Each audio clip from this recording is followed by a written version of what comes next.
Hi everyone, welcome back to Tech World. In today's video, I'm going to guide you through how to enable cookies on iPhone. Keep watching the video till the end. And don't forget to subscribe to our channel if you've not yet.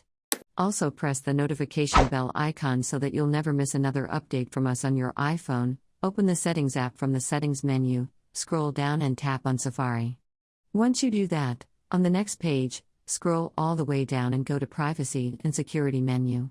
You will be able to see Block All Cookies option. When this slider is slid to the right and turned green, then all the cookies will be blocked.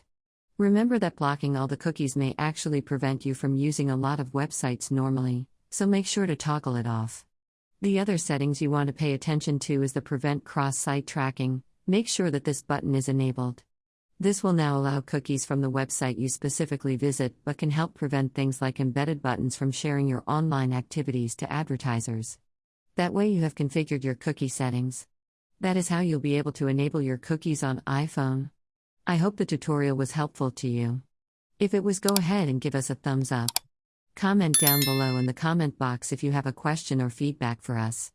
I'll be back soon with more tutorial videos like this. Thank you for watching.